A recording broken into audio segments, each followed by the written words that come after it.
कलमा जानते हो, कलमा पढ़ो। कलमा नहीं पढ़ पाए, वस्त्र उतार करके, लिंग देख करके ये निर्धारित किया गया कि ये हिंदू है, और हिंदू देख करके मारा गया। वहां किसी ने जाति नहीं पूछी। इतना बड़ा जमावड़ा सनातनियों का, लेकिन कहीं ये नारा सुनने को मिला कि साहब इस मजहब के, इस धर्म के लोगों को हम नहीं रहने देंगे। कहीं किसी दूसरे धर्म, किसी दूसरे मजहब के किसी धर्म स्थल को कोई नुकसान पहुंचाया गया? एक नारा कहीं लगा?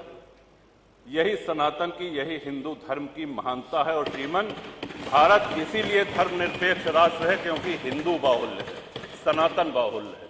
60 करोड़ लोगों पर 1 लाख अंग्रेज सैनिक हुकूमत करते रहे, हमारा खून चूसते रहे। क्यों? क्योंकि हम मौन रहे, हम निष्क्रिय रहे। और आजादी के बाद भी हमको अहिंसा का एक ऐसा पुट पढ़ा दिया गया कि अहिंसा परमो धर्मा। हाँ ठीक है, अहिंसा परमो धर्मा है, लेकिन इसकी दूसरी पंक्ति है अहिंसा परमो धर्मा धर्म हिंसा तथैव। लोगों ने जापान की तुलना करी कि साहब जापान कभी किसी का गुलाम नहीं रहा, और जापान हो, यूरोप के कई देश हों, उनके साथ सबसे बड़ा फायदा जानते हैं क्या है? उन्होंने अपने आस्तीन में सांप नहीं पाले हुए हैं। हमारे आस्तीन में इतने सांप है कि हम अपने घर के सांपों से लड़े कि बाहर के दुश्मनों से लड़े। राजा भैया प्लीज। ठीक है, माननीय अध्यक्ष जी, बहुत बहुत धन्यवाद, आपने बोलने का मौका दिया, बहुत धन्यवाद। माननीय अध्यक्ष जी, बहुत बहुत आभार। और आपने हमेशा बराबरी का व्यवहार किया है, तो हम भी ये अपेक्षा करते हैं कि जैसे 10 मिनट 11 मिनट आप लोग बोले तो आपसे किसकी बराबरी हो सकती है? टोक देते हैं तो अब लड़खड़ा जाएगा। आपसे किसकी बराबरी हो सकती है? किसी की नहीं हो सकती। माननीय नेता सदन ने विजन डॉक्यूमेंट पे ये 24 घंटे का ऐतिहासिक चर्चा करा करके ये पूछना चाहा है हम सभी लोगों से।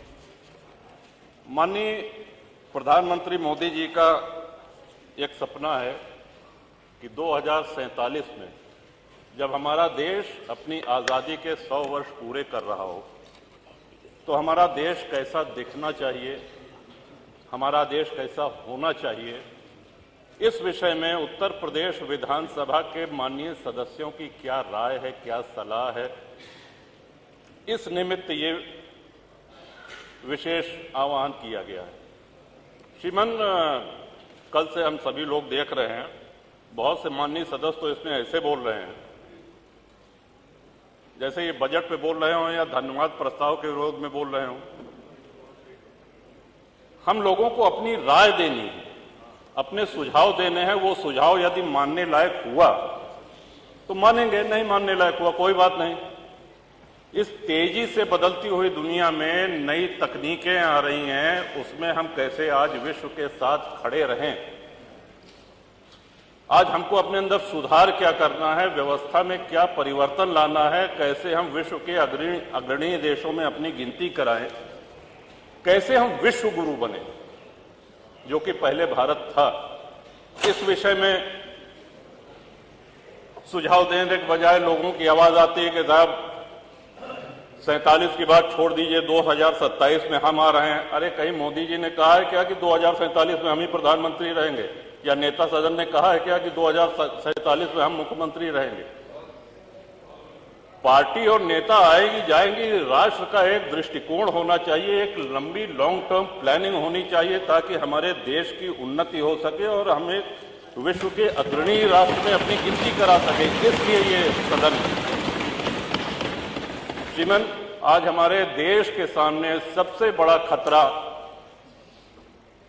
जो बाहर से भी है और अंदर से भी है, वो है आतंकवाद का। आतंकवाद इतना नित्य प्रयोग किया जाने वाला शब्द है कि हम इसको हल्के में लेने लगे। कल्पना करें, अमरनाथ जी दर्शन करने यदि कोई भक्त जाता है, बड़ी संख्या में लोग जाते हैं, 80,000 सैन्य बल लगते हैं सुरक्षा देने के लिए। क्या हम कल्पना कर सकते हैं अगर वहां सेना और सैनिक बल न हो तो जो श्रद्धालु हैं, जो दर्शनार्थी हैं, क्या वो दर्शन कर सकते हैं? उनके साथ आतंकवादी क्या व्यवहार करेंगे, और जो व्यवहार करेंगे क्या जाति पूछकर करेंगे? अभी हाल में पुलवामा हुआ है, आप सभी लोगों ने देखा है, हम सभी लोग इसके गवाह हैं। कलमा जानते हो, कलमा पढ़ो। कलमा नहीं पढ़ पाए, वस्त्र उतार करके, लिंग देख करके ये निर्धारित किया गया कि ये हिंदू है, और हिंदू देख करके मारा गया। वहां किसी ने जाति नहीं पूछी। किसी भी चीज का बंटवारा हो, चाहे वो घर का हो, संपत्ति का हो, व्यापार का हो, अगर आप बांटेंगे तो उसको कमजोर करेंगे। श्रीमान, भारत सबसे बड़ा विश्व का आबादी वाला देश है, सबसे बड़ा लोकतंत्र है, और इसका बहुत बड़ा श्रेय इसमें जाता है कि बहुसंख्यक हिंदू समाज यहां रहता है। जिन देशों में संविधान लागू है, विश्व के जिन देशों में संविधान लागू है, जहां राजतंत्र है, सुल्तान है बैठे या कोई तानाशाह है, उसकी हम बात नहीं कर रहे हैं। जिन देशों में संविधान लागू है, समय के साथ देश काल परिस्थिति के अनुसार संविधान में संशोधन होते रहते हैं। लेकिन जिन देशों में संविधान लागू है, क्या कहीं उसका प्रिएम्बल, क्या कहीं उसकी प्रस्तावना बदली गई है? विश्व में एक भी देश ऐसा नहीं है जहां प्रस्तावना ही उठा के बदल दी जाए। संविधान शिल्पी बाबा साहब अंबेडकर, संविधान सभा के अध्यक्ष बाबू राजेंद्र प्रसाद, पंडित जवाहरलाल नेहरू, सरदार पटेल, सरोजनी नायडू जी, कृपलानी जी, ऐसे ऐसे विद्वानों ने मिलकर के हमारे संविधान की रचना करी, और उसकी प्रस्तावना को ही 1976 में इमरजेंसी में, आपातकाल में, एक झटके में, जब देश में लोकतंत्र नहीं था, बदल दिया गया। श्रीमान, बाबा साहब अंबेडकर उस वैद्य की तरह हैं जो एक बहुत बड़ा वैद्य कोई औषधि दे। अब आप पहुंच जाइए बीच में कि नहीं साहब, इनसे बड़े तो हम वैद्य हैं, इन्होंने क्या कहा, ये गर्म पानी के साथ लेना है, गर्म नहीं, ठंडे दूध के साथ लो। कहने इसमें क्या है, कहने इसमें अदरक मिला दो, इसमें क्या है, लहसुन प्याज मिला दो। तो जो वैद्य ने दवा दी है उसकी तो ऐसी तैसी हो गई। इतने बड़े, और 2047 में सबसे जरूरी है भारत की जनता को जागरूक करना। लोकतंत्र के साथ जब भी कुठाराघात होता है, जब भी उपहास होता है लोकतंत्र का, जनता को बोलना पड़ेगा, बोलना पड़ता है।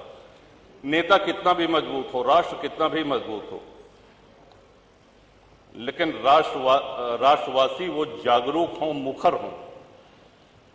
और इसके पीछे शिक्षा प्रणाली एक बहुत बड़ा कारण है। मैकाले की शिक्षा प्रणाली ने हमको हीन भावना सिखा दी है।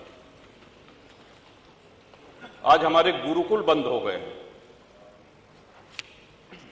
धीरे धीरे ये प्रयास हो रहा है कि हमारा गौरवशाली इतिहास आज हमारे बच्चों तक पहुंचे, और उसके लिए इंटरनेट जैसी कई सुविधाएं उपलब्ध हैं। श्रीमान, भारत में लगभग हर प्रमुख धर्म का व्यक्ति रहता है। हिंदू हैं, मुसलमान हैं, सिख हैं, ईसाई हैं, लेकिन किसी भी जैन हैं, किसी भी अन्य धर्मानुयायी के धर्म स्थल से पैसा नहीं लिया जाता है। कहीं आपने सुना है मस्जिद से पैसा ले रही है सरकार, चर्च से पैसा ले रही है सरकार? लेकिन 4 लाख के ऊपर हिंदू मंदिर ऐसे हैं जो सरकारी नियंत्रण में है, और सरकार चढ़ावे का पैसा उनसे लेती है। जो भक्त जाता है, जो दर्शनार्थी जाते हैं, वो ईश्वर के प्रति अपना समर्पण करते हैं। सरकारी नियंत्रण मंदिरों पर से हटना चाहिए। आपके माध्यम से, इस सदन के माध्यम से अपनी ये बात पहुंचाना चाहेंगे श्रीमान। और हमारा स्पष्ट मानना है, लोगों ने जापान की तुलना करी कि साहब जापान कभी किसी का गुलाम नहीं रहा, और जापान हो, यूरोप के कई देश हो, उनके साथ सबसे बड़ा फायदा जानते हैं क्या है? उन्होंने अपने आस्तीन में सांप नहीं पाले हुए हैं। हमारे आस्तीन में इतने सांप है कि हम अपने घर के सांपों से लड़े कि बाहर के दुश्मनों से लड़े। आपका इशारा हो गया श्रीमन, 2 मिनट। बहुत अच्छे हो, इशारा समझते हो। अंग्रेज जब भारत में आए, उसके पहले हमारी जीडीपी विश्व की जीडीपी के 30% से अधिक थी। पूरा व्यापार हम करते थे, और जब गए तो लगभग 1-1.5% बचे थे। हम कंगाली पे आ गए थे। अंग्रेज जब आए तो 60 से 70 हजार अंग्रेज सैनिक थे कुल, और उस समय अविभाजित भारत की आबादी 60 करोड़ थी। 1857 की गदर के बाद, स्वतंत्रता संग्राम के बाद वो संख्या अंग्रेज सिपाहियों की 80,000 से 1 लाख हो गई। आप कल्पना करें, 60 करोड़ लोगों पर 1 लाख अंग्रेज सैनिक हुकूमत करते रहे, हमारा खून चूसते रहे। क्यों? क्योंकि हम मौन रहे, हम निष्क्रिय रहे। और आजादी के बाद भी हमको अहिंसा का एक ऐसा पुट पढ़ा दिया गया कि अहिंसा परमो धर्मा। हाँ ठीक है, अहिंसा परमो धर्मा है, लेकिन इसकी दूसरी पंक्ति है अहिंसा परमो धर्मा धर्म हिंसा तथैव च। इन्हीं शब्दों के साथ आपका आभार व्यक्त करते हैं श्रीमान। और कुंभ की चर्चा आई तो कुंभ में मैंने प्रवास किया श्रीमान। देश विदेश में कुंभ की चर्चा हुई, प्रशंसा हुई, और एक छोटे से छोटे सफाई कर्मी से लेकर के बड़े से बड़े अधिकारी ने अपनी पूरी ऊर्जा लगा दी। मैं समझता हूं कि इतने बार तुम माननीय नेता सदन गोरखपुर नहीं गए होंगे जितनी बार प्रयागराज गए। सुबह न देखा न शाम देखा, हमेशा पहुंचते रहे। और अद्भुत व्यवस्था, 60 करोड़ के ऊपर श्रद्धालुओं ने पतित पावनी मां गंगा में स्नान किया। इतना बड़ा जमावड़ा सनातनियों का, लेकिन कहीं ये नारा सुनने को मिला कि साहब इस मजहब के, इस धर्म के लोगों को हम नहीं रहने देंगे। कहीं किसी दूसरे धर्म, किसी दूसरे मजहब के किसी धर्म स्थल को कोई नुकसान पहुंचाया गया? एक नारा कहीं लगा?